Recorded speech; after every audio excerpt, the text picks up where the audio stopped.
All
right. All right. All right. Good morning, good afternoon, good evening, wherever you are in the world. My name is Bison, aka Bison Trades, over on Twitter. And welcome back to another episode of RareFUD Radio. On today's episode, we actually have Corey from Play Honeyland. If you guys don't know who Honeyland is, you should. One of the most complete games on Solana, especially with the current trend we've been seeing with every other game popping off, as well as Honeyland. Honeyland is slept on. So I wanted to have Corey up here today, not just to talk about Honeyland, because I do want, there's a lot of assets. So I want to make sure we had kind of a quick overview of what the assets are, how we interact with the game, and everything in between, but also talk about Web3 gaming. It's a hot commodity right now. We're seeing it with pilots popping off now that they launched their game, seeing it with Photo Finish, and of course with Heist as well. I think Solana gaming is going to be a massive uprising for us, and so it comes as no surprise that we need to have more people on that are in the gaming space, and Corey is no exception. But without further ado, let's go ahead. We'll bring on our wonderful co-host, Mr. Door. How we living today? Yo, what's going on, dog? Every day's a holiday. Market's popping off. We got Corey from Honeyland on here, dog. It's a great time, man. I'm super excited, ready to get into it. Absolutely. It looks like Joe's probably either running late or Web 2 stuff. That's okay. Yep, that's okay. It's interview day. He wasn't gonna say much. He wasn't gonna say anything anyway, dog. That's okay. Well, let's jump right into it, Door. Let's go over to the market overview. Going over to sniper.xyz. Head over to that tools tab. Go over to market overview if you want to follow along. We're looking at just shy of $20 Solana. 2,812 buyers. You love to see it. We're pushing 3,000. One of the better numbers we've seen recently, so that's good. And we haven't really had too many mints recently to kind of influx that number. So really, it's all existing collection, kind of drawing Yeah, that is. I think it's good to see that projects are still alive, that buyers are still at least on the sideline and interested for any kind of news we have.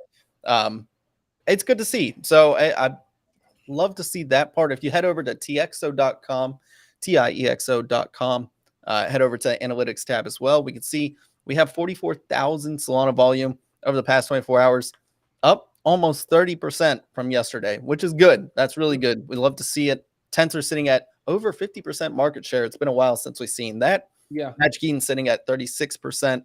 Hades Swap over at 4.6. Solana Art right behind it at 3.7. And Exchange Art back up on the leaderboard. So it's good to see 101 Art maybe get some love, but it's tough for 101 Art, man. Yeah, tough times right now for 101 Art, man. Like, I would say if you're buying 101 Art, most of the time when you're buying 101 Art, you shouldn't be buying for investment purposes. You should be buying because you like it. Because if you're trying to flip it, it's going to be a bad day for you, man. Yeah. I think, you go in with the mindset that you might hit 1 out of 10 if you're going in for an investment. And if you aren't going in for an investment, just buy the art you like. That's what we do it for. So, Dor, quick question for you. How you feeling about the market, man? Dude, I'm feeling great about the market, man. You're seeing a lot of green out there. Seeing metas start to come up, which is great because it kind of gives you the edge now. And it's like, what's going on now? What's the next upcoming meta? Because the last 2 months, dude, it has just been rough, man. I think, what was it, Watch King or something? He's a Boogle holder. He jumped in RDS. It's like, I was out for the weekend. What did I miss? You jumped in on the comment. You're like, nothing. Absolutely nothing. Yeah. I think it was DS that said that too. But yeah. So it's right now, and it's like there's a lot going on. Tensorians are sitting around 20. We're seeing the gaming narrative / meta occur. Pipe's been leading the way on this for months now.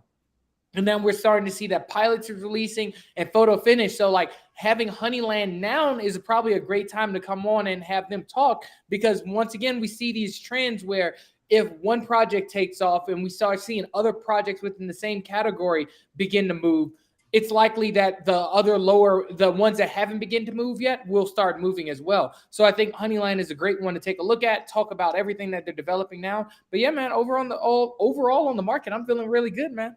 Yeah, I mean, it's nice to see some life in the market. It's nice to see if you look over at the Sniper market overview, the top 50 chart, it's a good bit of green. I mean, it looks healthy right now over the past day. You look at the 7-day especially, a lot more green. So it's nice to see life in Solana NFTs again. Yeah, love to see it. Let's jump into a couple of quick headlines. So the first being actually 3 of them. The first being that JoeSol has arrived. Hi, Joe. Let's go. Hey, guys. Sorry. Busy day. You're good, bro. Busy day, guys. We don't expect anything less. Don't expect anything less. It's great. If we don't, that's okay. So let's go. Nice of you to join us, sir. I guess quick question for you, Joe, is how you feeling about the market? Good, to be honest with you, man. BTC is stomping that level. The bulls are protecting 25.6. I'm kind of just waiting. The DXY grab some momentum. The market's marketing right now, man. Nothing really fun really going on. It's kind of boring. A lot of leverage trading is not happening too seamlessly because you're getting chopped left and right. So really, I'm just kind of bored, to be honest. Bored with the market at the moment. Yeah, I mean, it's boring unless you look in the right places. And I think this is why, Web3 gaming is kind of dominating the narrative right now, especially on Solana. That's such a great point. Heist's been doing heist things. Photo Finish popped off recently, which they've always have. I mean, that was the easiest play in the world. You look at what Ian has done in his resume, as well as the team he brought over, and they chose Solana, and they've been at the Kentucky Derby. That's easy, man. So you knew it was going to pop off at some point. You'd love to see them get their flowers. We obviously have Honeyland today. And then we have stuff like Star Atlas and, pilots that are popping off right now. Yep. Or how do we feel about pilots right here? Because they've run up about 70%. Yeah, man. So right now I'm feeling good. Like if you were in pilots during that run up, I think you're good. However, I'd wait until they see what use cases Graphite has for it. Because what happens right now is we're starting to see the gaming meta return, but it's other projects are coming in under the guise of gaming when they're just farm token LP plays that we saw a while ago. So right now, I put pilots in the farm token LP category where you farm this token and immediately dump it because it has no sinks for it.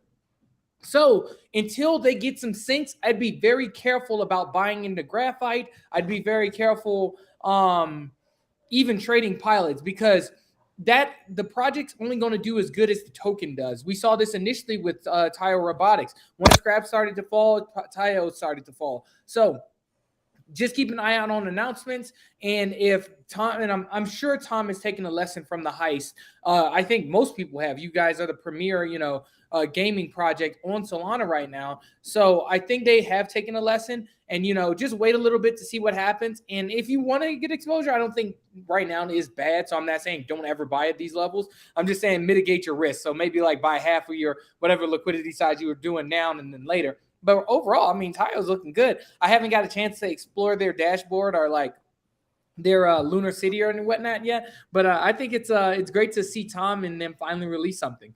Yeah, it is good, and I root for all games. Like I want to be completely clear on that. As much as I love the heist, I want all games to succeed, because I think games are just such a good gateway for bringing people not just into Web3 but over to Solana to show them concepts of like, hey, this is ownership of assets. It's not just we're playing to make some imaginary fun money and market dump it or anything like that. Like, we want to make like ingenious, innovative games that just draw in fun. And then, oh, by the way, you have ownership of everything. Like I can't do anything with my Fortnite skins. Can't do anything with my legendary items that aren't soulbound on World of Warcraft that I got 10 years ago. All my Hearthstone cards. Jesus Christ. That's right. Yeah. I mean, you can't do anything with that. And I think that's, it's a stigma. It's going to take a lot to break. But I think with every single game having success and people just turning their heads, and it's not just on Solana. We have Parallel. We have, Zed Racing was over on Ethereum as well. We have Wildcard.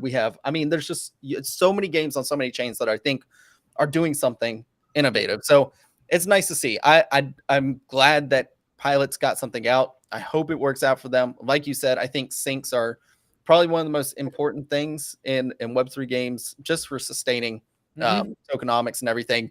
Graphite has quietly gone 7x since last month, right? In the past 3 weeks. So obviously they're cooking up something over there.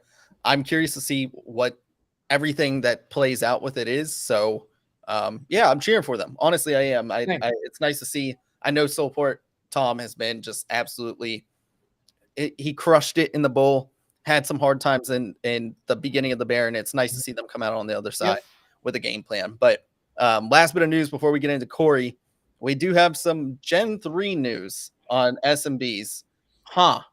What happened here, Dor? Yo, it's always something with Monkey DAO, dude. Always something, man. So a while ago, everybody knows that they came out. I did a huge thread on like the history of like all the proposals and back and forth drama with HGE and stuff to explain what was going on. So during that time they came up with a proposal. They had a Gen 3 team, and I think this was overlooked by a lot of people, including myself. Because it was just the focus was on HGE buying the Monkey DAO from HGE or whatever. Anyway, the Gen 3 team consisted of like Ricky, Super Simon, and a couple other people. And then in that proposal, Monkey DAO agreed to pay the Gen 3 team 12.5% of the mint funds, and then 12.5% of the royalties on Gen 3. So these guys have been cooking off of Gen 3. They should be paid for their work. Not saying they shouldn't be paid for their work. For me, on the royalty side of things, it's like, you're part of Monkey DAO. Why are you getting perpetual royalties for launching something that you were paid for? Regardless, should have brought that up in the proposal. So right now, there's another proposal that came out that says that the Gen 3 team shouldn't be paid anymore because they're not executing what they said they were going to do, with like help building the S&B brand and da-da-da-da-da. So they feel like a lot of people in Monkey DAO feel like the Gen 3 team is just siphoning whatever little money the treasury has left without doing anything. And I can understand from both perspectives. From the Gen 3 team's perspective, it's like, yo, this stuff takes time. However, from Monkey DAO's perspective, it's like, yo, we don't have a lot of funds, and you guys are doing nothing. We're not doing auctions. It's like, what are you guys doing over there? So far, they've been paid close to 300K. So it's just like Monkey DAO's like, no, we're not having that anymore. So they cut that off. I plan on doing a little bit more research to try to write a pretty comprehensive thread about it. But man, I do love me some Monkey DAO drama. That's my utility. Yeah, I feel bad because, you know, given the circumstances of the overall market with NFTs right now, it wasn't the time. Like if this was in a bull, it would have been just fine. It would have been, you know, brand expansion. We would have had a lot more people and everything. We're sitting at 2,800 buyers for the past 24 hours. Like what do we expect to happen? You know? And so I don't know. When they say they're not delivering or brand expansion or anything like that, I think they did. I mean, there's a good amount of people that got a monkey cheaper, and I don't know. What do they expect to happen? Yeah, and I guess this is the difficulty of being beholden to a DAO. You get what I'm saying? It's like you're kind of at the whim of the masses at that point. So like, I'm not knocking like, you know, the Gen 3 team or whatever. It's just super, super difficult in this market, man. And it's like, I think the Gen 3 team, and people were calling them biased, and I think to an extent they are. Obviously, they want to continue to get paid, but they also, you know, I do think have the best interest for Monkey DAO. Where they were like, we can't, you know, make these deals and renege on them or turn back on vote proposals because it lacks trust from, you know, anybody wanting to work with us. And I'm like, well, I don't personally agree with that, because like if somebody, you know, you enter an agreement with somebody and you don't think they're doing a good job, then why shouldn't we have the option to exit? But anyway, Monkey DAO drama is Monkey DAO drama, and I'm here for it, dog. That's why I hold my monkey, for the drama and the events. That's right. Yeah, I'm sure they'll get everything sorted out. It's just another day in monkey paradise. But all right, enough of the market overview, enough of the market headlines. Let's get into today's guest, Mr. Corey himself with Honeyland. I know a lot of you guys are here. Zub Zub. Are we zubbing or buzzing, Corey? What's happening here? What is up? We're Zub. So Zub is buzz backwards. It's what the cool bees say. Justin Corey. Justin came up with that like just months into Discord, like a year and a half ago or something. He's like, Zub. That's what the cool bees say. And I was like, that's really cool. And we just started saying it, and that became kind of like, remember like the meta 18 months ago is everybody had to have like their like rally cry or like caw.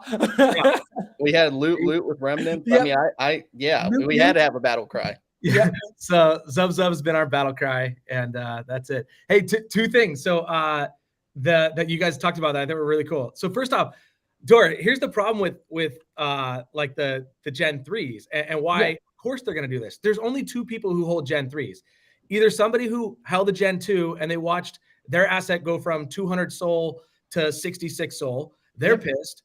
Or the true Web3 degens who aped into this thinking that this was the next big thing, and they paid 20 SOL and it's now worth, what are they, 6 SOL or something? Yeah. Everybody lost. And so like when everybody loses in such a short period of time, of course the revolt comes, right?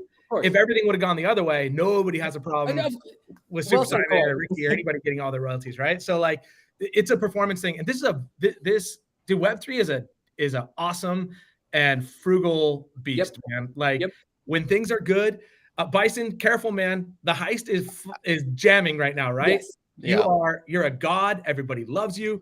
And then one thing, look what happened to Frank, right? Like all of a sudden, season 3, which like objectively, as a DGOD holder, you had more value the day after season 3 launched than the day before. You had points parlor, you had more art options, you had more options.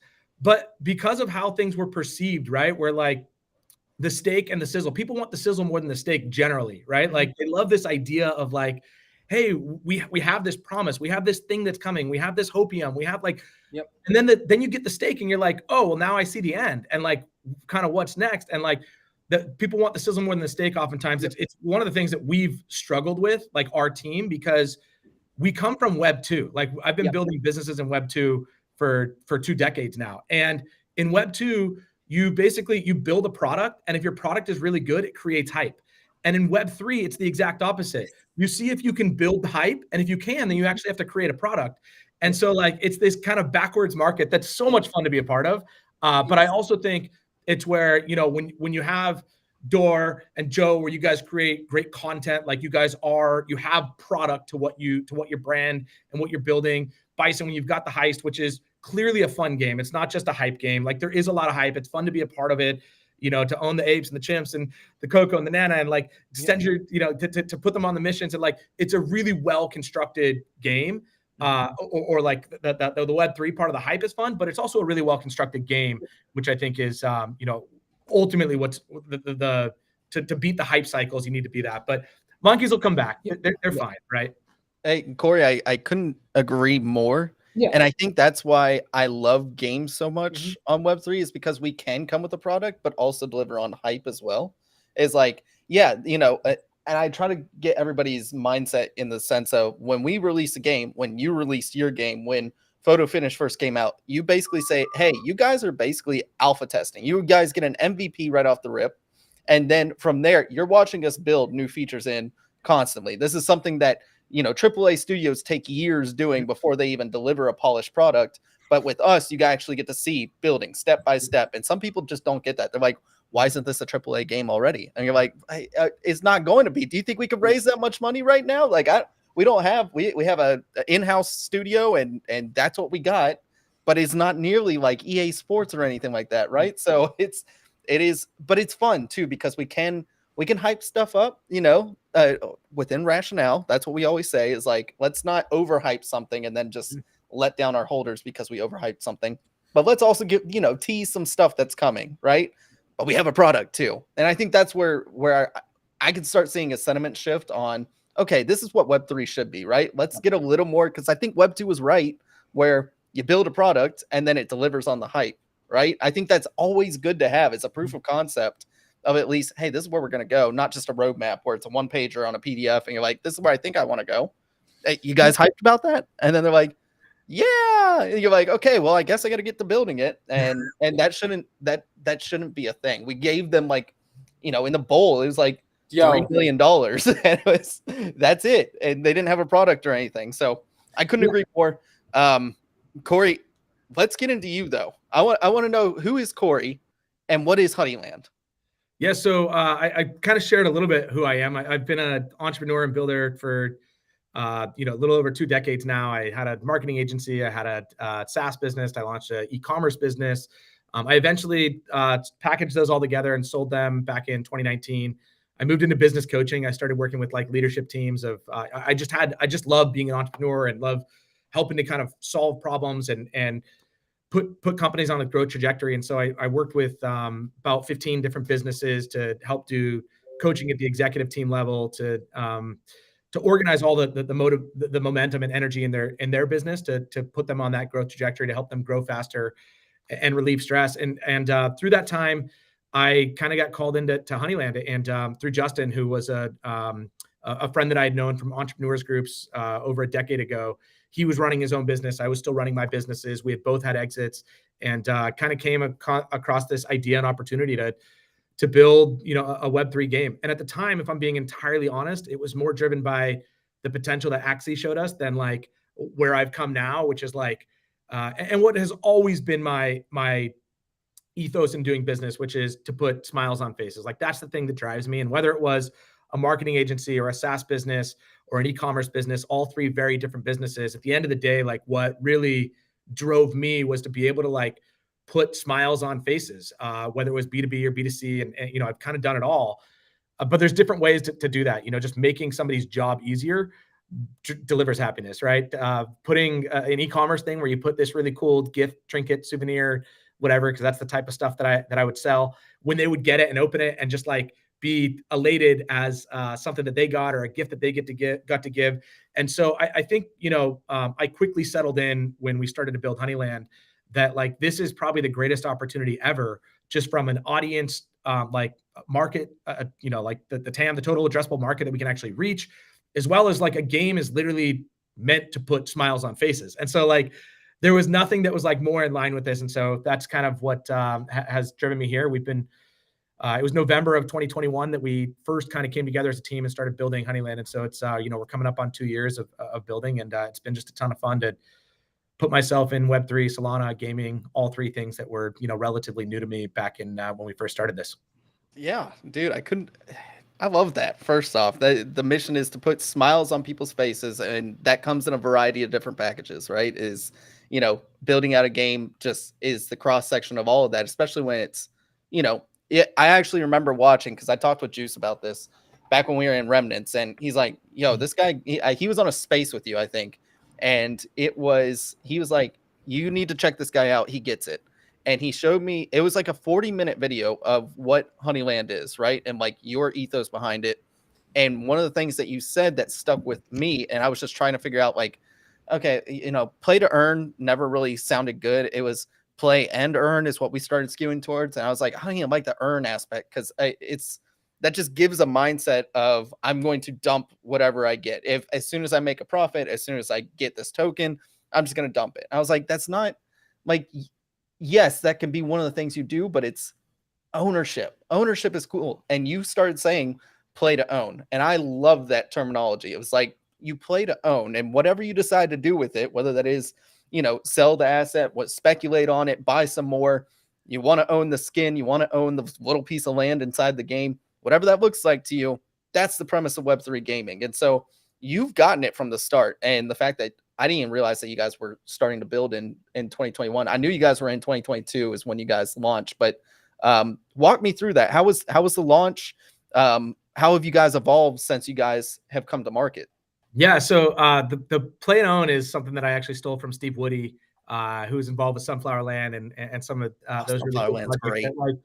That were like Web3 kind of like projects that did it right, and they've they've had challenges and successes along the way as well, but he's kind of was somebody who really helped me to like understand that. Yeah, and it's funny. What I'm really trying to build is what I call happiness sinks. You guys talked about like, okay, great, you've got a token for like this Tayo thing, but like now you need token sinks, right? And so I've kind of always talked about like this idea of like happiness sinks, like that's, and if we basically give you tokens that help you to unlock happiness, those become happiness sinks, and that's how we can create a really cool economy. And sometimes happiness, by the way, is in earning something in a game and being able to trade that on an exchange and put a little bit of money in your bank account and take your significant other out to dinner, right? Or to buy a new pair of shoes. Like that's fine too. I don't like want to vilify the idea that there's actual potential to like make progress here, but our goal as a publisher is to make sure that we create a gaming ecosystem that can sustain itself with people coming in and participating. And I always say it's got to be free to play as long as you want in order for it to actually make sense. But also that if you're somebody who wants to invest into the ecosystem or into the project, that you probably have more abilities to kind of turn that. And as the project grows and grows, it's not it can't be built on like a Ponzi. And that's where tokenomics come in like really, really important. But that like, for me, it's like sound tokenomics, tons of happiness sinks, bringing in an audience so that there's actual eyeballs and demand for what you're building. And, those kind of three pillars create a really successful and sound ecosystem. And so that's kind of, how we approach this. To kind of give the quick history. So June 1st / June 2nd of 2022 was our original Genesis mint. And I say both days because we had like a pre-sale. This is back when you'd have like pre-sale and then public sale and whitelist and all these different things, right? We had our private like pre-sale on June 1st. And as our biggest welcome to the Solana ecosystem ever, that mint was slated to start at 10 a.m. And at 9:58 a.m., Solana network went down for 6 hours. Literally 0 TPS, like went down 2 minutes before Fractal is who we minted with. They're like, guys, we can't push the collection to the chain. And we're like, what do you mean you can't push? So anyways, welcome to Solana. That was us.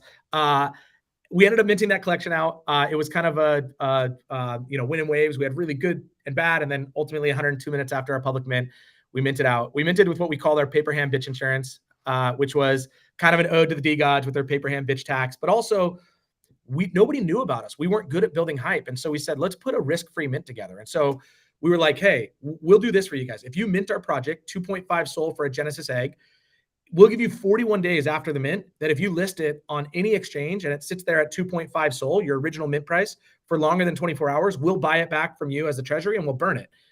And so it gave you this like kind of risk-free, and it gave us 41 days to actually start to build the community and show them what we're doing. We started having like points accumulation and then raffles and giveaways and some things like that we're kind of metas at the time, but also I think we're done in a responsible and thoughtful way.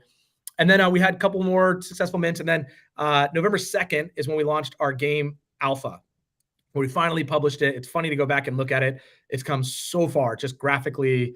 Like we look at our first like trailer videos of like the game, and I'm like, oh yeah, I forgot it was that bad.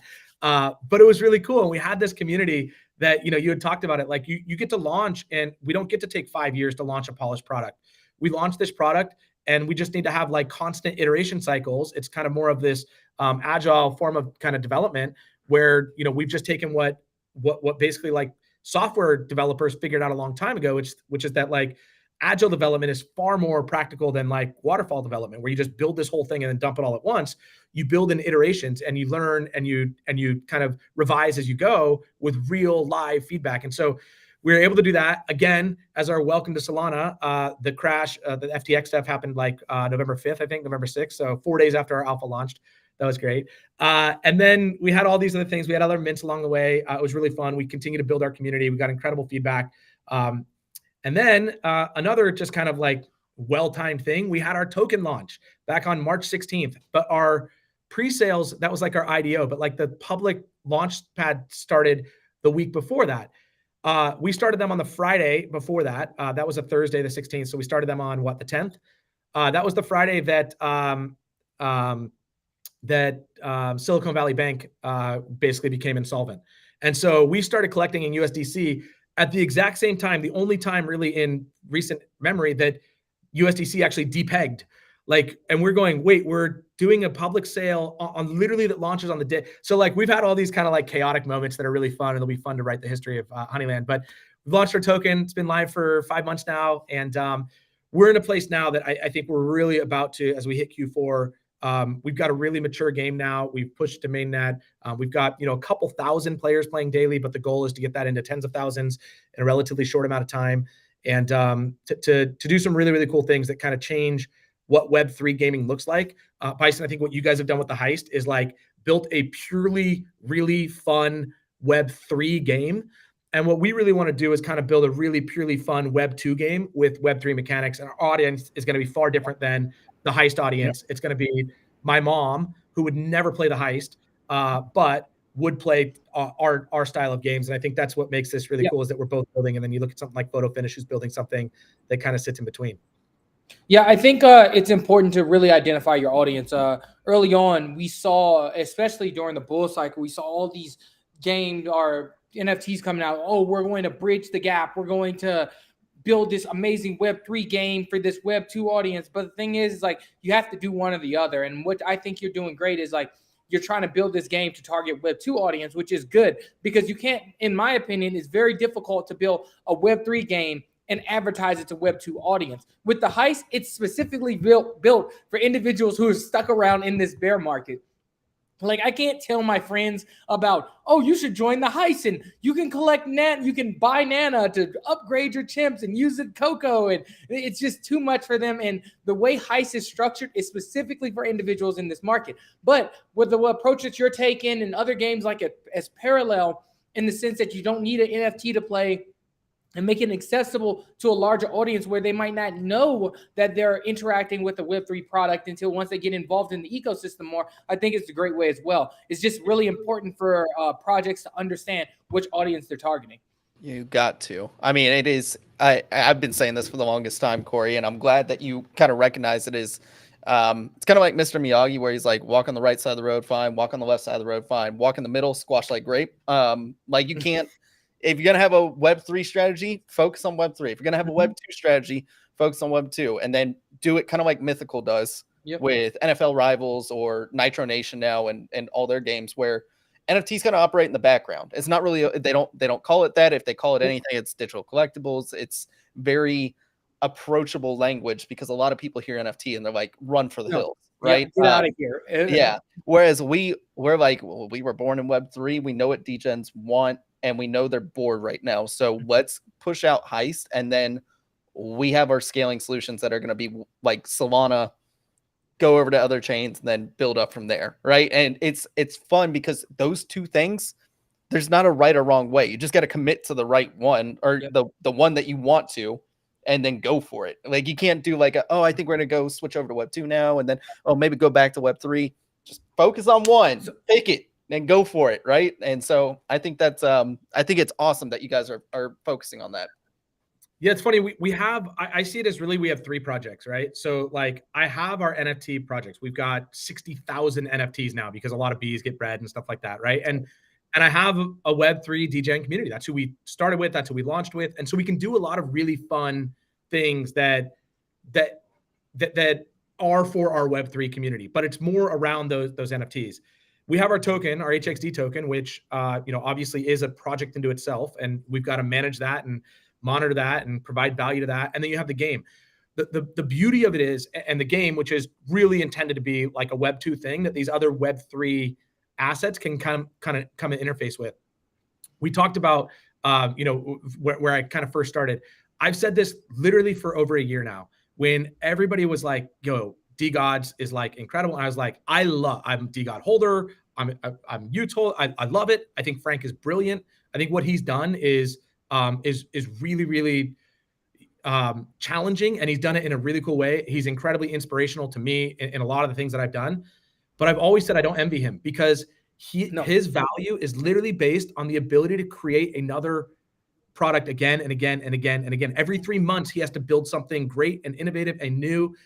That the second that doesn't happen, everybody does exactly what they did, which kind of turns. And now a lot of people stayed. I don't want to make it sound like everybody turned on him. There's a lot of people still incredibly bullish. It was just primarily the whale dumping, which really hurt DGods. That whale dumped over 50 to 100 NFTs. So yeah. It was more than that. It was 100 at a time, and she did it twice. So they got hit hard by that. Sell pressure hurts, but it was also at the time where like the community was divided on Points Parlor and the art upgrade, right? It's like controversial, but also at the same time got people talking about it on timeline. Like that's one of their products, is being able to create that buzz, because nobody would shut up about it for a whole week straight minimum. Like everybody was talking about it. You're very good at that, right? When you have a game, as long as the game is good and on its own it's good, then we can try all these events to for our Web3 DJs and have fun. And like for us, we're builders. Like we just like to do cool shit. Like, and so like sometimes it has to be for the game, and sometimes it can be for like a fun project. And so, I think that was I think that's what makes the game really, really cool. But yeah, we certainly have these like 3 projects that we get to manage, but they all can start to benefit each other. So owning an NFT can give you a benefit in the game. Owning a token can give you a benefit in the game. But when we talk about Web 2, I think this is the thing that I'm more excited about in terms of what we're building and unlocking. Our goal internally is to build the future of Web 3 gaming. Like that's what we talk about, our big driving vision for us. And when I say that, it means like that we want to build a blueprint for like how Web 3 games can really start to unlock a lot of the problems that they're having right now. And so when we fast forward, when we look back at the end of this year, there's still a couple things that we're working on, hopefully launching all of these by Breakpoint, but certainly by the end of the year. It's got to be discoverable, right? Like, so there's kind of 5 stages that I see, like discoverability for a Web3 game, discoverability, onboarding, on ramping, which would be like fiat, anything like that. Marketplace, like playing with all the tokens and NFTs and stuff like that, and then off ramping. And so for us, there's Web3 solutions to all that we have. You can use Phantom, you can discover us in Saga Dap Store, you can use Radium, you can use Magic Eden, all that stuff, right? But we need to build Web 2 solutions to all that. So my mom, Angie Wright, can do everything that she needs to do without knowing that she's doing it. Without ever knowing that she's doing it. And so that's always been one of the biggest barriers, in my opinion, with like Web3 games, is just like the onboarding of it. It's like, how can I tell my friend, I want you to play this game, but you're going to have to set up a wallet, make sure you don't say the seed phrase with anybody. Then you're going to have to set up a Coinbase account, transfer that Coinbase money to your Phantom wallet, exchange for this ecosystem token to finally be able, no, it's too much. Yeah. So let me share with you guys what Honeyland looks like at the end of this year. So we are already approved to have Honeyland in iOS and Google Play Store, as well as Samsung Galaxy Store for 183 countries in the world. We are only live in 7. That's strategic because we've got just some onboarding, like day 1 to day 7 issues that we're working out so that we can retain more players, so we can start spending more money to bring them in and start growing in the right way. So we don't want to abolish our online app store review, what do you call it? Reputation by launching a game too early in the US or Canada or Western Europe and all this stuff. So, so what we need to do is we need to, but we will be by the end of this year live in every app store around the world where you can go download us in iOS or Google Play Store when you're ready. When you come in, so my mom, Angie Wright, great, check, right? She can discover us. Now Angie Wright needs to be able to set up an account without a wallet. You can use your Google account or your Apple ID, set up an account. We build a non-custodial wallet in the background. She has no idea that that's been built. That's good. Now she's in the game just through connecting her Google account. She can then play. And the way that our app is set up right now, you can buy HXD as an in-app purchase in our game through Google and Apple Store, right? And so my mom, who when she goes, hey, I want to go buy something, but I need HXD, I'm not earning it fast enough, she can just use her credit card with Apple Pay, and she'll be able to buy HXD and load up her account. That's available right now in our. So now we've solved discoverability, onboarding, and on ramping to get into the fiat. We're working with Magic Eden right now. The goal is to have this live by breakpoint with them. We're kind of waiting on that. We're working together, but so that they'll accept HXD as a token that can be used to buy and sell NFTs on Magic Eden. But what that also allows us to do is basically share their order book and bring it into Honeyland. And so now my mom will be able to go into our shop, that we'll call it. It's not even going to be called a marketplace. She'll be able to go into our shop and she'll be able to look at all the bees that are available, all the lands that are available. Anything on Magic Eden is she can find in here, and she can buy with HXD. If she has any of those, they're just bees to her. They don't need to be NFTs. If she has any of those, she's bred or hatched or done any of that stuff, she can list all those in Magic Eden as well. They can be bought by somebody on Web3 or by somebody in Honeyland. So she can completely interact with every part of the Web3 ecosystem. One of the things we have right now that we had to do, so like you can breed and hatch in our game. But my mom right now, if she wanted to breed or hatch, she would need SOL in her wallet, which means she'd have to figure out how to get SOL, get in her wallet. So we've built this, and this has been since the beginning. This isn't all that challenging, but it's just one of the things that kind of speaks to this, where we have a dual signer situation where we sign for the transaction fees and we pay the SOL on the outside, and then we charge her an HXD in the game. And so she's able to breed and hatch and mint basically in our game. Yep. And then, and so now she can interact with the marketplace. She can buy and sell, and it creates this incredible experience inside. And then the final piece is we're working with a third party to allow you to take your HXD that you have in your game, put it into your crypto wallet, and actually convert that into cash into your bank account without ever having to sign a signature in the game, without ever having to know what your wallet address is, without ever to anything like that. There's no keys, there's no signatures. And so we've built the entire end-to-end Web2 experience, but allowed you to take advantage of all of the Web3 things that makes it great. Dude, that's like, you get it, man. And it's a lot of the games that have come out have overcomplicated things. I think they're like, we're in Web3. We have to be so completely different from Web2, but no, you don't. You just need to set up an infrastructure that people can relate with. And I think that will bring in more people. Right now, in-game currency is constantly used in any type of video game that comes out there. The only thing that makes these in-game currencies different from Web3 is that it's only one way. It only goes to the company. You can't take that currency that you no longer need, or this skin that you no longer want, and sell it to transfer that dollar out. But you can pay USD to buy in-game currency all day. It's just like a one-sided liquidity pool that you can't cash out of. So that's what I like, that you're definitely taking this very complicated thing, making it extremely less complicated, because it doesn't need to be as complex as it is now, where a normal person can be like, oh wow, it's like, I don't need this. I can go ahead and sell this and get my money now. NFT, not even NFT, but like asset trading within games is not uncommon. We trade assets all the time, even in games such as World of Warcraft, any other MMO out there. When you go on the shop and buy these things, it's the same concept in Honeyland. So like, I'm glad you got it, but a lot of other people out there need to stop making it seem like we need to be on the fringe and like have society adapt to this. No, just create and make the process easier for create something that society's already used to. That's exactly right. Dude, I can sit here and talk about this for days. Yeah, same dog. First off, I've said it for a long time. Corey gets it. You succinctly described all the things that are needed to actually onboard, like, and bridge the gap, quote unquote, between Web 2 and Web 3. Like Web 3 should operate in the background. And we're talking about this all the time with Heist, and we have our measures that we're hoping, either by the beginning of next year or end of the season or whatever that looks like timetable wise, we're still building them out. Exactly what you're saying, right? We need to have on-ramps, onboarding, where you can just sign in with your Google profile or Apple ID, or, it's like, that's the Web 2 sign in that is scalable. Yeah, I need to find a way to, here's always a big issue too, at least for us, is that we have very, like, our collection is 18 SOL right now, right? Gorillas are like 100 SOL. How do we maintain that value so that people don't feel like they're being gypped if we scale out the ecosystem? We've come up with a really good idea for it, but it doesn't make sense maybe at first to a lot of different people. And so it's like, okay, well, we got to preserve that value because people did invest real dollars into it, but we also have to make it scalable. And we have to have these really affordable price points. And like, we don't want this to be barriered off because somebody can't afford a $400 NFT, right? Like that will never scale out.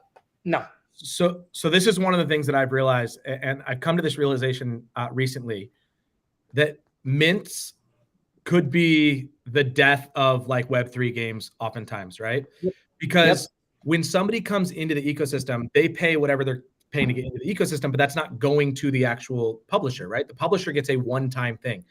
And so what I'm working to do now is figure out how we have these assets like lands that get bought from us, but they can get traded as well. We have, some of the bees that will do mints in the future, but I'm trying to turn everything else into a lower cost, and really working with consumables to where almost everything comes from a primary marketplace, and only the bees and lands. We've got passes, we've got a couple of items live, and this will be a little bit of alpha to the community who's watching right now, but almost everything that we do in the future, people have talked about like, hey, let's do a this, or let's do a that. Well, Web 2 games are great at this. They do season passes. They'll do, everything that and they make things not tradable. Well, we want to be able to trade things. But so my goal is now I just need to figure out how do we create experiences that kind of move things around.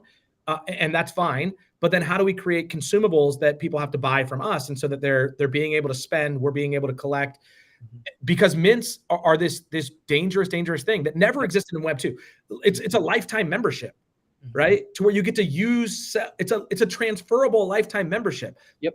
There's never a time that I would present that to somebody from a sound business principle and say, hey, here's how we're gonna build this. You're gonna give a whole bunch of transferable lifetime memberships away, and then you got to go run a business forever. It just doesn't work, right? And so if you think of mints as a transferable lifetime membership, you're going to be far more hesitant to actually mint things as opposed to fractionalize and sell things in monthly memberships or quarterly passes or certain things like that. So that's not going to be popular in Web3. I get that, but we are approaching this like a business that we want to be sustainable. And I love the idea of these assets, but I can't offer transferable lifetime memberships too often and still have a business. No, I think you're going about it the right way, man. I completely agree with you. I think the main thing is once again making these things accessible. When you said your collection had like 60,000 like NFTs or something in it like that, I'm like, you get it. I know people hate this, but it needs to be that large in order to, for more people to play. And like as the game progresses and all the breeding happens, collections will continuously grow. I don't think that's an issue because you play a game because it's fun, not because you expect to make a profit. And I think the difficulty right now is convincing Web3 people that, hey, this game is meant for you to play and have fun and not for you to make a profit. And if you make one on the side, it's great, but that's not the primary purpose of the game. Yeah, it's exactly right. And I always talk about the bees as tools. So like you think of it like a car. Like as soon as you buy that car, you drive it out the lot, it loses value, you drive it around. Mm-hmm. Oftentimes you get nothing for it at the end, right? And so if you think of our bees more as tools, not like, hey, I spent X amount of HXD on this and I expect to get a return on that in the end. Mm-hmm. You go, no, well, you spent that and then it earned you throughout the course of this game and allowed you to get more upgrades or more bees or more breeding or more this. And so that's going to have like a deflationary value. And that's kind of what these bees are. There are a couple things in the ecosystem that I do not want to have deflationary values. Our Genesis collection of bees and our HXD, which is our token. And so what do you do to protect that? You make them a fixed supply or it's a deflationary supply, right? So we know exactly if the Genesis bees you can't breed, you can't make more of. There's 5,500. We've always said that could be up to an 11,000 piece collection. There's 5,500 minted today. We don't have any plans to mint the other 5,500, but we reserve the right, and everybody who's a Genesis holder knows that. The HXD, there's 1 billion of them. There's not that many anymore because some have been burned, and we have burn mechanics, but we'll never mint more than 1 billion HXD. And by doing that, now if we create more and more happiness sinks, more utility to holding that HXD, that you need HXD in order to unlock that happiness, and we onboard more and more people, so it becomes a more competitive or scarce resource with more people wanting it and more ways to use it, then you can start to drive value over time through basic supply and demand. And so but everything else in the ecosystem is intended to either be consumed or is intended to be a tool to help you extract the HXD, which is that fixed supply asset. And so by understanding that, and we have a really smart community, I think we've been able to kind of communicate that. So most people want HXD. They understand that if a floor fluctuates on some of those Gen 3 Bs and things like that, now we need to fix some mechanics. If there's overpopulation or things like that, we need to fix that. But yeah, I think that there's a lot of, anyways, that's it. Corey, before you jump in your next question, B, I got a quick question for Corey. If we have time, would you mind sharing your screen and walking us through what each of these different NFT collections do? Because I just went on Tensor. I was like Honeyland, and I'm like, because you were talking about the Genesis beasts, how they were limited supply, and I'm like, oh God, that's a lot of Honeyland. I don't know which one to pick up. I don't know which one does what. So yeah, I was gonna echo Dorian's. That was gonna be my next question. Is if you wanted to give us a 10-minute overview of the assets inside the game, and feel free to share your screen. It's a little button down the middle that says share screen, but you can share which tab, whatever you want. And if you want to share something, if you want to go on just a 5 to 10 minute overview on the assets, that's great, because I think a lot of people, one of the biggest things that I've noticed with Heist and a lot of games, there's 2 big questions that everybody has is, am I late? Right? Am I late? It's always in Web3. It's oh God, I'm gonna get cops gamed, or I'm gonna get wolf gamed, or I'm gonna get just shafted if I buy the top. And if I'm not late, how the heck do I start? Right? We just underwent unification of all assets, so you can just you can filter. We just have the Heist, right? We have the Heist, we have Nana and Coco. We're trying to make it as simple as possible. You get an NFT, you go in the game, you put it in a place, right? It's okay, we always got to be thinking about that stuff. But for a lot of people, I've noticed it's always daunting. It's really not that daunting, right? It takes 5 minutes of reading. But for a lot of people, they start, oh God, well, what if I buy this? But this is actually the thing I start with. And oh my God, what happens here? And so it's just scary for a lot of people, right? Yeah. So all right. So let's do this. And it is a lot. So we've got 9 collections, right? No, 10. Shit, I forgot. We got another one. So these top 2 collections, Genesis and Generations, can be explained pretty easily. Mm-hmm. Every bee starts as an egg, and then is either a bee egg or a queen egg, and can be hatched into either a bee or a queen, right? And so these are basically, just think of these as in Web3 speak, these would be like tubes, and these are utes, right? To where you can hang on to this. And it's part of the gamification, is that what universe are you going to hatch it in? And especially these Genesis. So Genesis, you can see, is limited to 11,000, but only 5,500 have been minted to date. The most valuable asset that we have in the collection is going to be our Genesis Queens. There's only 500 of them that have, so basically this is split between, there was 5,000 Genesis Bs and 500 Genesis Queens. This was the collection that we minted on June 1st / June 2nd. We then, on December 21st, we minted our Generations collection, and we put another 5,500 eggs into circulation. These are made up of Gen 1, Gen 2, and Gen 3, and they're also split between Bs and Queens. Okay. And so it goes, the hierarchy goes Genesis, Gen 1, Gen 2, Gen 3. The Gen 3s are going to be the most common and the least valuable, followed, and then Gen 2, Gen 1, and then Genesis are going to be the one. These are not a fixed supply. So in the game, you can accumulate shards that you can go actually turn shards into eggs. And the more shards you have, you can choose to do Gen 3, Gen 2, or Gen 1. So if you hold on to more and accumulate, you can get 1 Gen 1, or if you want to burn faster, or use the shards faster, you can probably get a couple Gen 3s. This, with breeding, the generation is determined by whatever the male bee is. So if the male bee is a Genesis, it's going to breed a Gen 1. If it's a Gen 1, it's going to breed a Gen 2. You get the idea. And so you're going to have a lot more Gen 3s than Gen 2s or Gen 1s. The Gen 1s tend to be more valuable in the game, have better stats, that type of stuff. But these collections are going to grow. If we look at this collection, let's look at how many there are. 57,000 of these. So there's going to be the Generations Bs are going to be, the collection that has the most. So now you've got the bees. These are the tools in the game, right? That go out and earn honey and earn items and whatnot. The whole goal of Honeyland is keep your bees busy. You send them out on missions. They're going to take a certain amount of time to go accumulate the resources. They'll bring them back. They then have a small cooldown. Then they're idle and ready to go out on more missions. And the goal is to send them out on as many missions as possible. Now, when you start to get more involved in Honeyland, there's a lot of strategy that can be involved as well to send the right bees with the right other bees, to have the right queen, to send them out to the right lands, to match landforms and likes and moods and dislikes. And there's a whole level of strategy that is really, really cool in this game. But my mom, Angie Wright, can come in and she can just say, hey, just send my bees out. When I get a notification that they're back, then I can send them out again.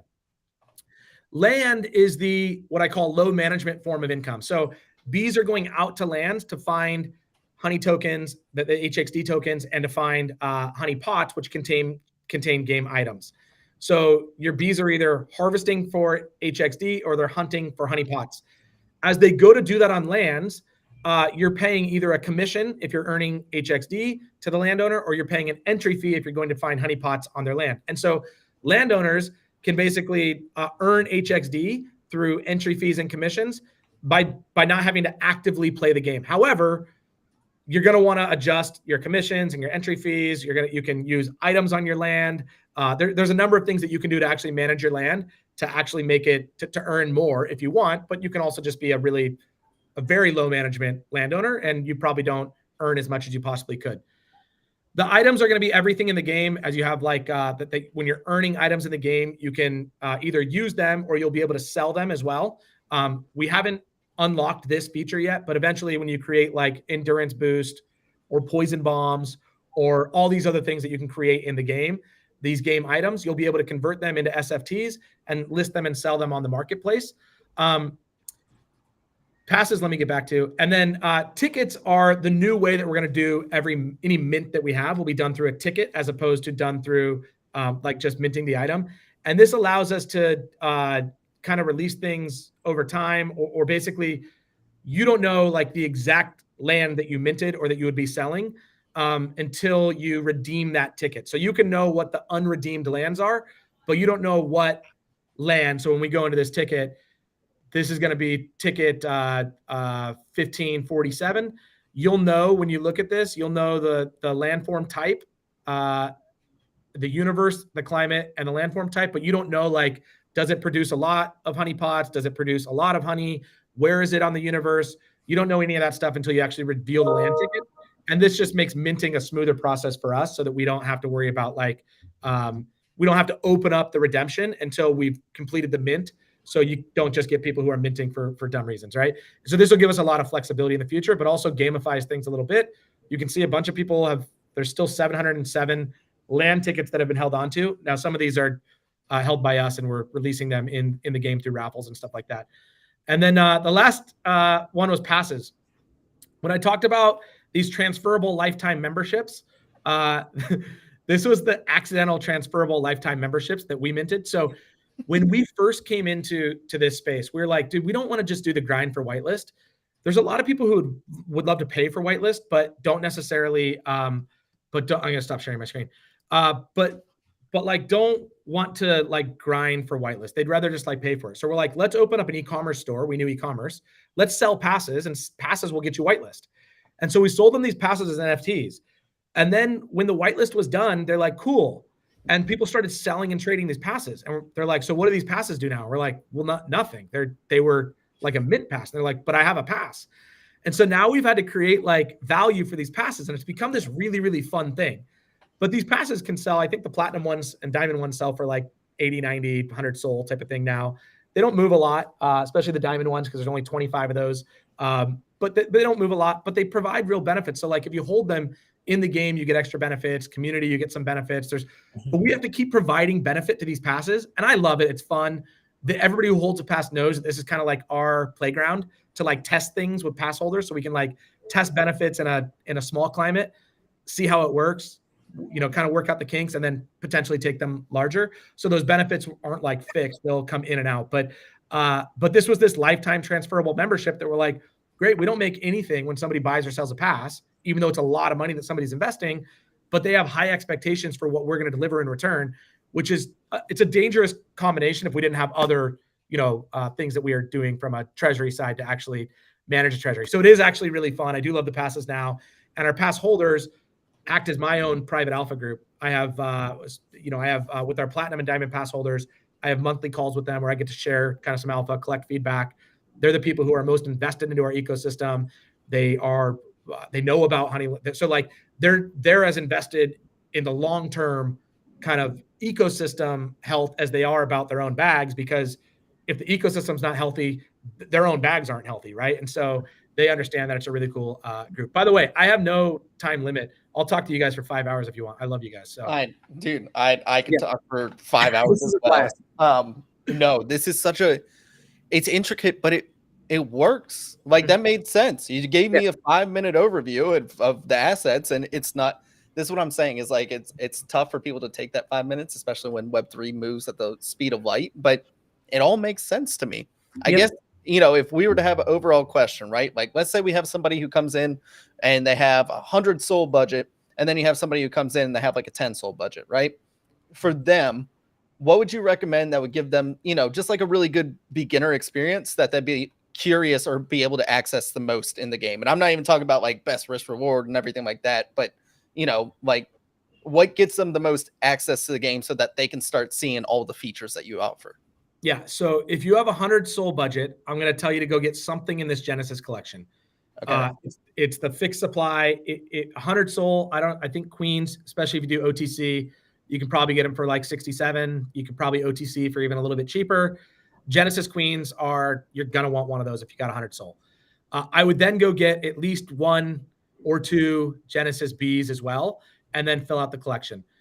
The biggest thing to note is these Queens have moods, and matching the mood is going to be the thing that's most valuable to you as a player as it currently sits. Now we have future universes. We can do future mechanics. There's a lot of things that can change. It's kind of, we're on universe 1 of 8.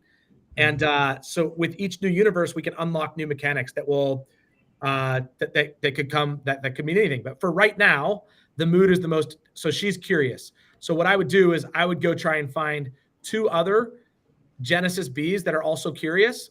And then I would go in here to my Generations Bs, and I'd find a bunch of other curious Bs. I would just make the mood the most important thing that I'm shopping for in Bs. Now, if I only have 10 SOL or 5 SOL, I would go get a Generations Queen, and then I'd just load it with a bunch of Generations Bs that match that mood. And so that's what I would say. Land ownership is kind of up to you. Pass ownership is kind of up to you, depending on what you want to do. Those are not necessary parts of the game. The Bs are necessary parts of the game to play, in my opinion. And so if you have a big budget, I would try and get a piece of that Genesis collection. If you don't have a big budget, you can go get a piece. And these Generations Queens you can get for relatively cheap. Under 1 SOL. I would probably go get, I would recommend getting a first generation Genesis Queen that hasn't bred yet, which you're probably going to end up paying 3-4 SOL would be my guess. And then go stack that with a bunch of like just Gen 2, Gen 3 Generations Bs that you can that you'll be able to send out on missions that match the mood. Dude, I've known about Honeyland for a while now. Like I think since you guys mint it. I just haven't, had a chance to like get in and play it, but after having you on, I'm definitely excited to jump in and try it out. So how can I try it out? Do I have to like join Discord? Do I like just download and play? Yeah. So I mentioned that if you're in one of those 7 countries around the world, I think it's like Philippines, India, Brazil, Italy, Indonesia. Man, I'm forgetting a couple, but nonetheless, if you're in one of those countries, it's in the iOS and Apple Store, right? Or Apple Play and iOS Store. For everybody else, just go to honey.land. That's our website. Click whether you're Apple or iOS. And actually, even if you are in one of those countries, we'll do country recognition. If you're in one of those countries, we send you to the App Store. If you're in any other country, we just send you to, you'll download Test Flight. It's how you can play on iOS. And we'll allow you to download an APK and just sideload it if you're on Android device. And you can start playing. So what I would say is the one thing is this. The middle of this month is going to be Honeyland 2.0. I mentioned that the onboarding experience is a little bit broken right now. For new users, there's too much congestion. There's not enough that you can do. There were some fatal flaws to that onboarding experience. So most of the 3,000 players that we have playing daily are people who have been with us for a while. They have assets. They can kind of get outside of those zones. The middle to like somewhere between the 15th to the 25th is when we'll have our like Honeyland 2.0 that'll have completely reworked mechanics for brand new players that will make it way more fun. So I'm not telling you to like wait until then necessarily, because you'll be automatically upgraded to 2.0 when we have that. But if it doesn't feel fun to you right now, you're like, I don't get this. Why would anybody actually play this game? You're right. From a new player experience, you're right now. But that will be changed. It will be different, and it will be much better. But if you can go purchase some of those, take that 10 soul, buy a Gen 1 Queen, go buy a couple Gen 3 Bs, you can start having fun immediately. Perfect. So I guess the other question on top of that would be, would you would recommend people to get in now versus wait till 2.0? Is that kind of the way you're leaning, or would you say like, hey, if you're curious, we're gonna be better at 2.0 for new players. Why don't you just wait till then? Yeah, I mean, I know how Web3 works, and nobody's setting a calendar reminder to go back on the 25th of this month and like download Honeyland. So no, get Honeyland on your phone and put up with us for a little bit and set up notifications, and we'll hit you with a push notification when 2.0 is live and that stuff. The other thing that I would say is you kind of asked if you had the 100 soul to do this. I think our most undervalued asset right now that we have is our HXD token. And so you can get it on Radium. We've got so many big things for this project in terms of bringing far more utility to the token, bringing far more just demand and visibility as we start to onboard from 3,000 to 30,000 to 60,000 players. It's just going to become a much more scarce resource with a lot more utility. We have plans to move on to a centralized exchange sometime, hopefully before the end of the year. But we're starting that process now, which just brings a ton more liquidity. And so, if I would, if I were to say you've got an amount of soul that you're going to put in, I would put at least a third of whatever you're bringing in on the NFT side. I would put a third of that probably in the HXD side as well. Some of that for utility, some of that for investment, some of that for kind of whatever you want. But I think there's a lot of upside there also. Gotcha, dude. Yeah, I'm definitely checking it out. I can't wait to dive in. And after I play around for a little bit, I'll probably pick up a Genesis Queen or something. Yeah, it's Big V said it right. Their Genesis Queens are the gorillas of the heist, right? Like that's, if you've got those, you've got it made. It's a really cool thing to have, and they're fixed supply, and that's I love it, dude. Explain Honeyland to me in heist terms. That's basically, I love it, dude. Let's go. Dude, yeah, I'm absolutely.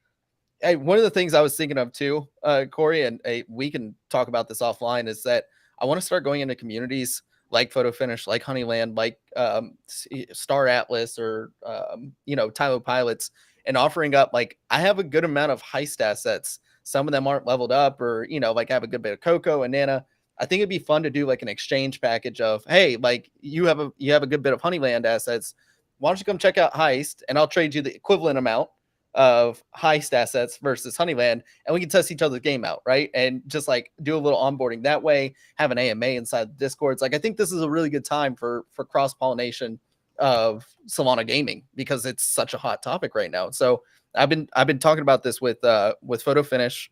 I definitely want to get you guys involved somehow, where this is the best time to play games is when everybody else is bored with everything else, right? Like, we're still building.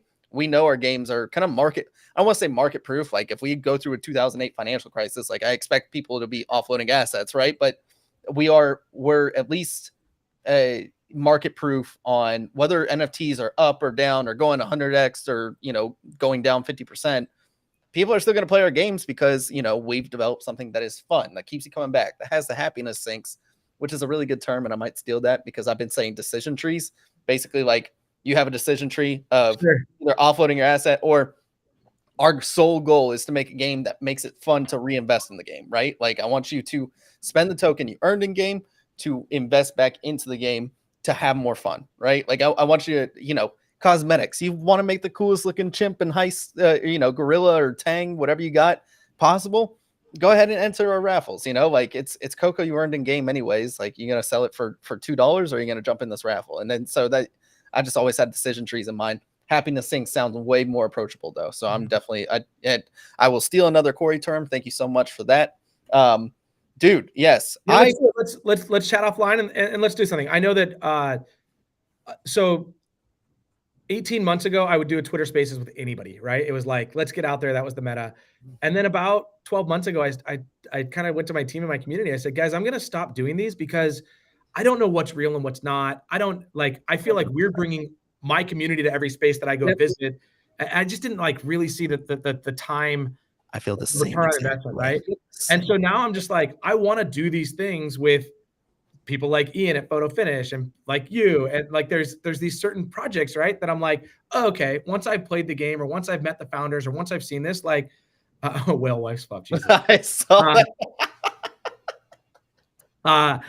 And so yeah, like then I want to invest all of my time into figuring out how we and the heist become tight, right? How we become tight with Photo Finish, how we become tight with these projects that are like BR1, like with these guys who are like going to be at Breakpoint every year, that we're going to see each other. We can hold events. We've got real communities, and then we probably cross-pollinate a lot.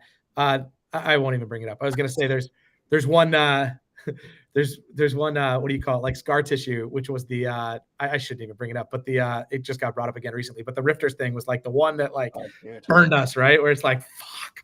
But anyways, I knew I shouldn't even brought that up, but short of that, and but every other kind of project like that we see is one that I definitely want to jump into and see how we can just be in this space together for a long time and have fun. Yeah, I always tell people, like, unless it's commensalism where we're benefiting each other, like I don't ever want to feel like it's I'm asking you something solely as a one-way street, and I certainly don't want you asking for my time because it benefits you and I already do a lot of work for free. You know what I mean? Like Web3 is all about free. It feels like sometimes, especially in this market. But I completely agree. It is one of those things where you get hit up all the time about doing spaces and everything. And you're like, man, I know for a fact that like I'm going to bring half the crowd at least, and it's like that stinks because a lot of the people that are there, especially nowadays with Heist, because we went through the exploit and that was like, I was telling everybody, I was jumping on every space. I was like, this will pass. This is the best time to buy. I literally got on a space. They were like, should I buy Heist now? I was like, it's probably going to go soul or two lower. Like you can buy it 6 or 7. And they were like, I love the honesty. Thank you. And that was a perfect time to onboard. Now it's like, the people that are already in there probably priced out of some of the stuff, but I like giving out Coco because that's our way of like, it costs $2 maybe to get like 4 raffle tickets into maybe getting a recruit. So I don't know. It's always fun to think about the scalability of everything, but dude, I would love we can continue talks offline. Obviously I'll see you in Amsterdam and everything like that, and we can continue talking. I would love to just bring more attention to not just our game, but like Solana gaming in general, and Web3 gaming in general, and the philosophies behind it all. So yeah, I'll find some people in my community who are big on the Heist, and I'll figure out how they can because what I'd love to do is I don't, if I give you guys a Genesis Queen and you give me I'm buying one. You don't have to worry about it. Yeah, I was going to buy it. Yeah, I was like, I'm going to buy one. No, I'm saying if we do like this swap for our communities, right? You give me a gorilla and I give you a Genesis Queen, and we go give that to our communities. Our communities, if they go to a random person, they probably aren't going to appreciate the queen as much as they would the gorilla, and they wouldn't, because they're like, you're in a different community. And so like what I want to do is just make sure that we gamify this so that the people who are playing the Heist and investing in the Heist, or now newly playing the Heist, they've done something with your game to qualify to get a gorilla or whatever assets we're able to do, right? And so that we can go, great, now we're getting into the right hands of somebody who values that and appreciates that, while also bringing like some really cool exposure and collaboration and having something fun. But yeah, I think the cross pollination would be really cool, and figuring out just a fun way to gamify it and make it work would be rad. I love cross-pollination with Honeyland. That just fits, It works, right? It's probably a word you guys use a lot, but no, seriously, I'm trying to think of because I can seriously sit here and talk for another 5 hours about gaming philosophy and everything. Can we do this? Can I steal just a little bit really quickly? I've got a lot of my community in here. Can you give the 5 minutes on the Heist, just for anybody who's like not playing yet or anything like that? Can you give a little knowledge dump? Of course. So we have gorillas, chimps, and orangutans. If you have to question what you should buy, I would say you go with the lowest cost asset. Look on sniper.xyz because they actually display the stats and items. If you see stats or items and they're on the floor, I would snag that versus something else. I would value those more than cosmetics, although cosmetics are always just fun. You drop them into the game. We do have a wallet sync, so you can go ahead and sync up your wallet. You can transfer them into the game, and then from there, you have a few different options. One, the most popular one is going on heists, where you actually earn Cocoa over time. The key part is, though, it's not always guaranteed. So you can earn a multiplier on it. It can be expected, double, 5x, 10x, even 20x if you go over to Goldman Racks, which is our very high risk zone. Or you can go to fumbled. You earn nothing for claiming it. Confiscation, you lose all your items. Arrested, you lose all your items and get thrown into jail. You have to pay 500 Cocoa to get out.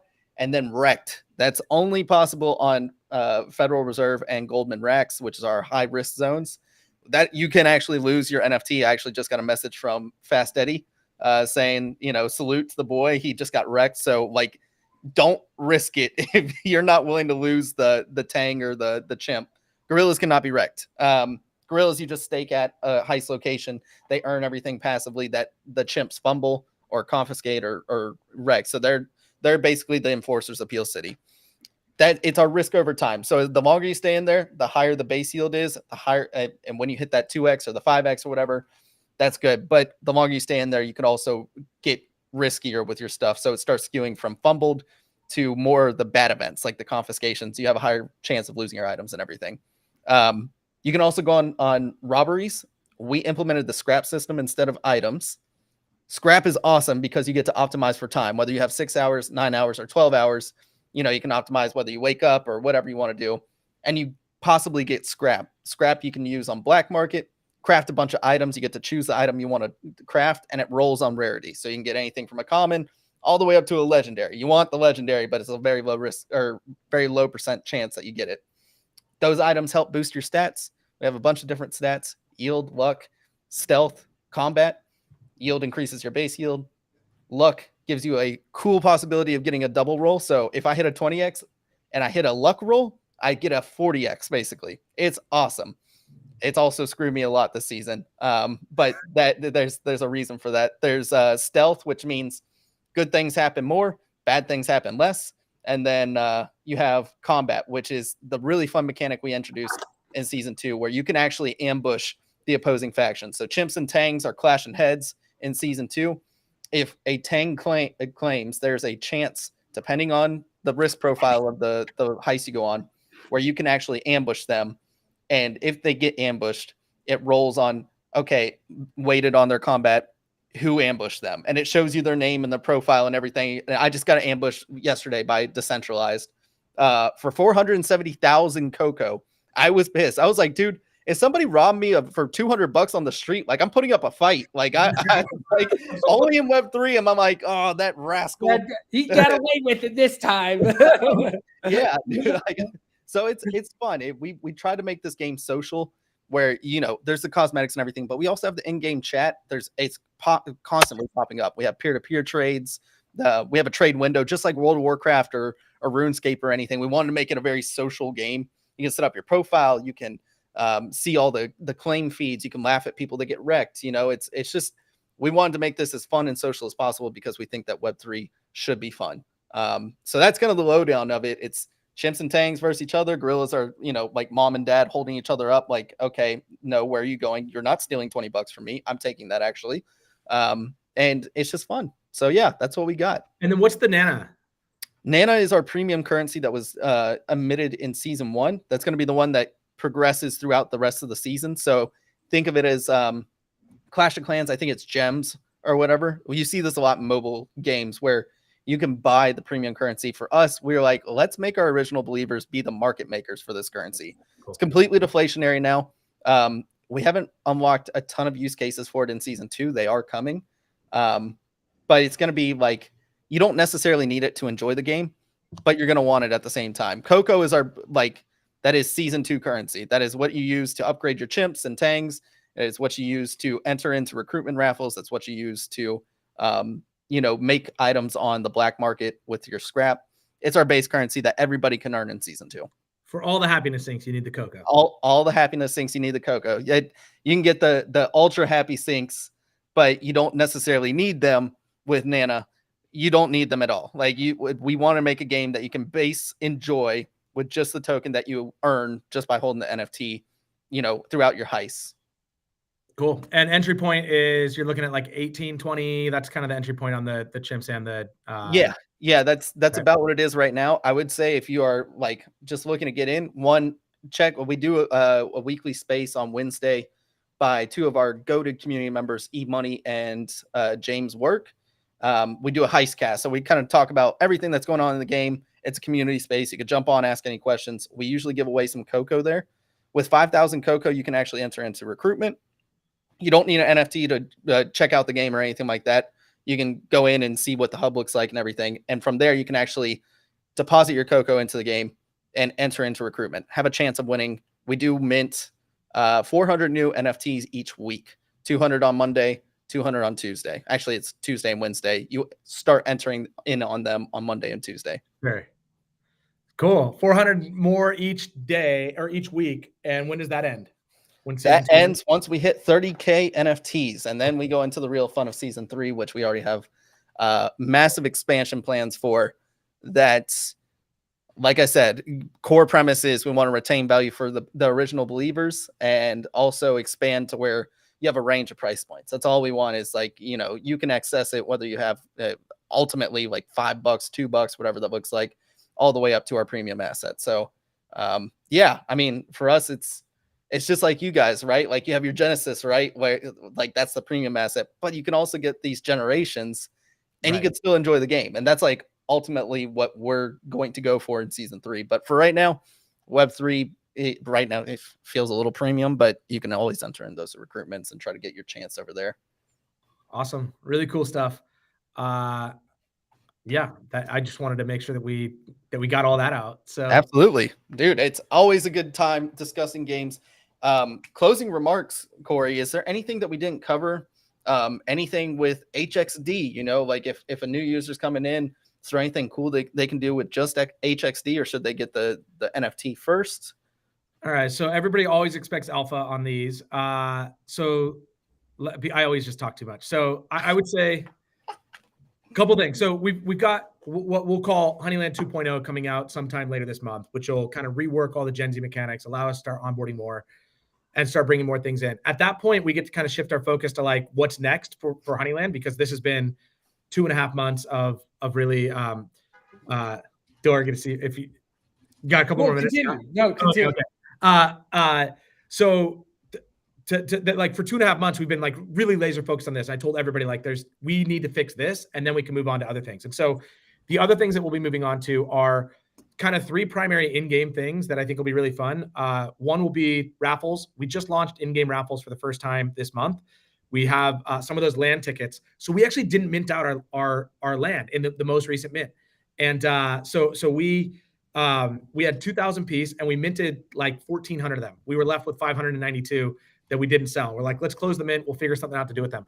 And so we're doing land raffles in our game, 3 a day. And this is like the perfect Web 2, Web 3 combo, right? Where it's like, okay, somebody who's a Web 2 user, my mom, Angie Wright, can come in, she can earn HXD, and for 10 HXD, which you can earn easily in a day, especially if you have any assets, she can earn that, and then she can put those into land raffles, and she could potentially win a land, which is like land tickets are, I think they're going for like 20 SOL. They're probably really worth like 12 SOL-ish through land raffles. So we're doing land raffles in the game, but these are have been an incredible success just in terms of like how many people are participating and all that stuff. And so raffles will become a much larger part of the game, not just for the land raffles, but certain things we'll be able to put in there.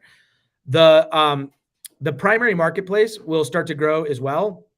And when I say that, I mean more the cosmetic side of things, so that you'll be able to start having a lot of cosmetic options to upgrade your bees and, start to take I love that bee, but I don't like the hat. Great. You'll be able to go buy stuff in the primary marketplace and upgrade your traits on your actual bees, which will be really cool. This will be kind of another happiness thing for people who like the cosmetics and stuff.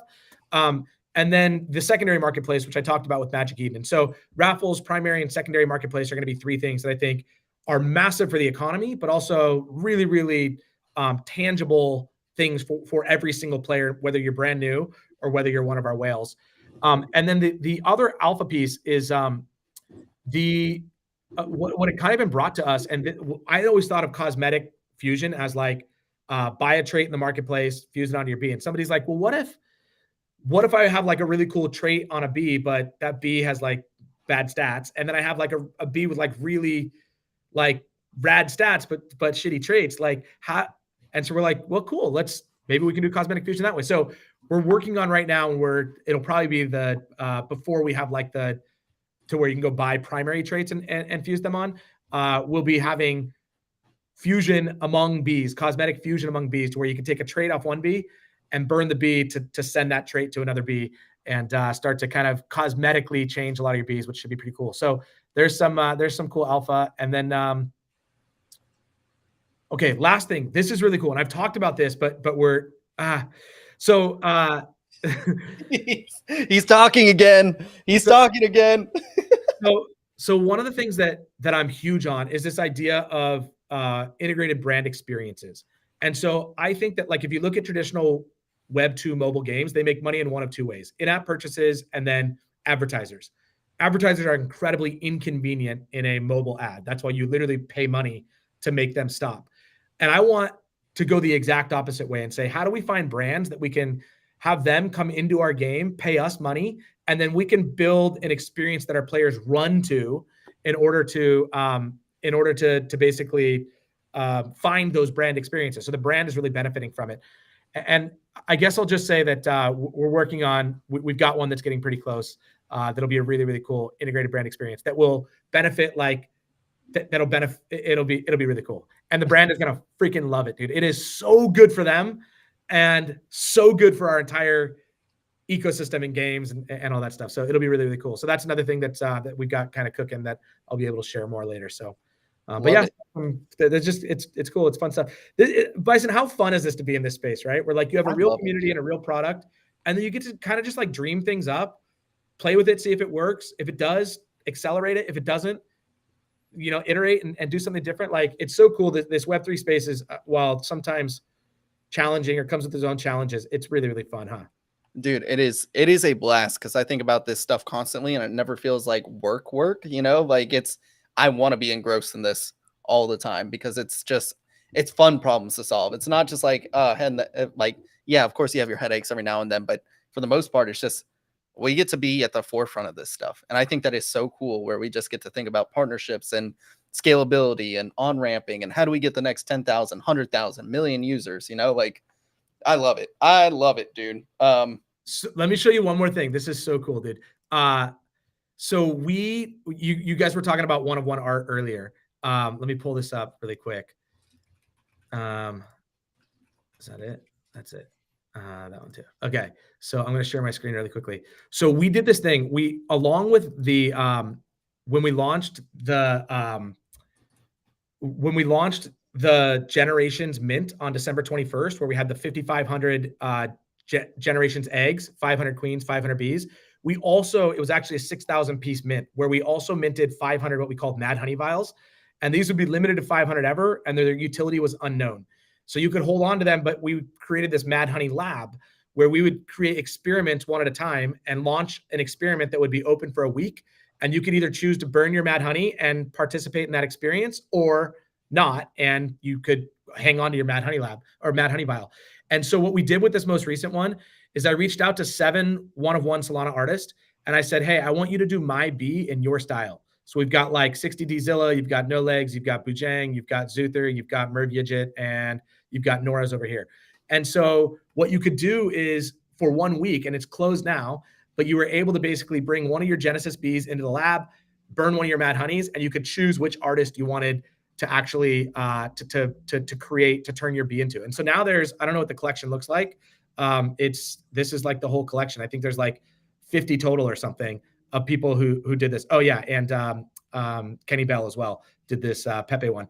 And so, like, it was a really cool thing where we were able to like support Solana artists and stuff, but also do it in a way where, like, it was kind of this gamified experience. And so one more piece of alpha. This is alpha. I'm not going to share it. So anyways, but we want to continue to find ways to support one-on-one artists in Honeyland. I love it, dude. It's so funny. I can always tell no legs. Like I knew exactly when I saw that. I was like, yeah, that's a boy with no legs. Yep, that's right. No, I love to see it because especially right now, like I know a lot of artists are getting burnt out in this ecosystem because liquidity just dried up all of a sudden. And of course, one-on-one art was already pretty illiquid. And then you're like, oh well, shoot, there's only like the big names are getting featured on exchange art, and like how am I going to find discoverability? I think it's a beautiful way right now for us is, especially since we're at the forefront of everybody's mind right now is Web3 gaming. We can empower those people while being mutually beneficial. I always try to find those win-wins, right? Like for us, it is another source of happiness for both of us, right? Like our community gets something. It's a win-win-win, right? Community gets something. We get exposure. Artist gets exposure. Love it, dude. Right? So I love that. I love it, Corey. Yeah, you get it. It was so much fun. And I got to be honest, like a lot of our Mad Honey holders were like, yo, I wanted utility, like not just cosmetics. And don't worry, that's coming. Hold on to it. We'll have experiment number 3. That was experiment number 2. We'll have experiment number 3 down the road. And then we'll probably have experiment number 4. And we won't have more than 5. I'll tell everybody that. Just so you know, it's exhausting. It's fun, but it's also exhausting. It's a whole event for a very small segment of the community that we have to do it. But yeah, it was really fun, and it was a cool way to support artists. And for most of those, not no legs, but for I believe every other artist, the amount that we paid was their largest commission piece ever, and many of them by like 3 to 5 times. And so like it was really cool to where they would come in and they'd be like, cool, I'll do it for this. And I'd be like, well, we're actually paying this much for this. And they'd be like, really? Yeah, I can't wait to do it. Right. And so it was a cool way to kind of give back to the ecosystem. That was my intent. I love this ecosystem. I love Solana, and I want to support whatever we can in here. And I think it's a lot of fun. So, dude, I love it. Absolutely love it. Corey, you have been an absolute pleasure to talk to. I could do this literally like we've been saying for the past hour and a half. We can do this for another 5. I'm going to go ahead and be conscious of everybody's time. Let's go ahead and wrap it up here. If there's any closing remarks, Corey, that you want to make to the community, to anybody watching that might be curious, I'll go ahead and give you the stage real quick, and then we'll wrap it up. Yeah, you can't ask me for closing remarks because then I just go into some other tangent. But I would just say, let's do this again. Let's get this back in. Maybe I don't know how often you want to have me, but I'll do this anytime you want. I absolutely love this. I love hearing what you guys are working on, and this is a really, really cool just experience for me. So anytime that you'll have me back, I will come. I promise. And yeah, 2.0 coming later this month should be a lot of fun, and Q4 should have a lot of fun. For those who are in Honeyland right now, just enjoy the calm, because we're going to have a lot of people coming in that are new and a lot of new players, and it will feel more busy and it'll feel more congested. I explain it like an amusement park, right? Where like right now it's kind of like you could still get on all the rides for like a 20-minute line. It's not like nothing. It's not empty, but you're not waiting for 2 hours. But eventually, it's going to feel a lot more congested. You're not going to run into your friends as often. You're going to, there's going to be some of that stuff. And so this is a really cool moment. That will be a cool moment as well. I promise we will never lose the appreciation for the originals. It's where I talk about the Genesis is such a, cool part of that collection, because it will always be that limited supply that we can create that kind of club around. But yeah, thanks for doing this, Bison, and really, really fun. Of course. Joe, do you have anything? I know you're just chilling in the background right now. My Leverage Lab friend. Nah, bro, this shit was lit. It was awesome. It was, dude. It was nice. Joe always he's basically just an audience member. I know he's sitting back in the cut just like, man. Dude, I traded honeybees like when they first came out so heavy. I staked them. I like pea honey farmed. I did everything back in the day to see that, like the full range of motion that you guys have like came the full 180. It's like you've built what the community has wanted along the way, and like you're not afraid to like experiment and go, all right, this is cool, let's add this, and like you're just slowly building a foundation, which when things and the music starts playing a little bit louder and like you said, things start to get crowded a little bit, people are going to run to you guys and the heist and photo finish, and Gamify is the way to onboard for us here. I think there's no ifs, ands, or buts about that and DeFi, so any money that's not partitioned in DeFi is going to find its way to you guys. So yeah, big ups. Yeah, I believe that Solana is more well-positioned than any other chain to be the gaming chain, which is really cool. You know, you thought maybe Polygon, you thought maybe Sui, you thought maybe Avalanche. Like everybody's kind of had their possible moment, but I think the one that continues to shine is Solana and continues to pump out better and new games and is bringing, you know, as greater kind of community and audience still sticking around, you know, the USDC stuff, like with Visa, like there's just more and more good news coming out again and again. And, you know, I really, for us, it's cool since we are Web 2, the chain doesn't really matter. I don't have to look at like, what's my next chain? Bison, for you, your audience is Web 3. And so moving to another chain doubles the size of your audience or triples the size of your audience. And so you're going to have to make more decisions in that realm than I am. I think I can live on Solana for the rest of my life and build an audience as big as we want, which is really, really cool and fun. But I'm so happy to be here on Solana too. Oh yeah, no, Solana will always be our home. We just, you know, that I don't think that'll ever change, but it is always, okay, well, how do we get to other chains? And really, we think of it as it's our duty to introduce people to Solana in some way, shape, or form as well. That we can, you know, partner with somebody that we can be kind of like Campai Pandas, you know, like I really respect what Icebag's doing over there with, you know, they have 8 different chains they're on. And I think that's so cool because it's like, you know, the AVAX people get to experience, you know, ETH or Solana now, and just do it very seamlessly. And I think that's always like, yeah, we can do that too, you know. And I think we've come up with a really good way of doing it. And then from there, it'll be more of, you know, just a different path, but same approach where we want this to be as simplified. That shout out Angie, right? I want Angie to be able to play the heist one day. Not that she'd be attracted to chimps with guns or anything like that. Can't imagine too many people. we can onboard them as well. So, you know, I think that's the ultimate goal for us. Is like achieving scalability with meaning and not just because we're like, oh, let's just Ponzi this out as quickly as possible. Right. So dude, appreciate the shit out of your time, Corey. Thank you so much. Thank you guys for coming into another episode of RareFUD Radio. This is definitely one of, if not my favorite interview we've had. I could talk forever on this, but we do stream every Tuesday, Thursday. If you are new here, go ahead and drop us a sub. It is absolutely free to do. You can click that bell notification. We do go live Tuesday, Thursday, 2 p.m. Eastern Standard Time. Occasional interviews, lots of market talk. We talk about headlines and everything, so you can get caught up with any Solana news as well as crypto in general. And we are on podcasts as well. I got to be better about uploading to podcasts, but we are there as well. Apple Podcasts, Spotify. You can check us out on your way to work or your way back home. And thank you guys so much for tuning in. We'll see you on the next episode.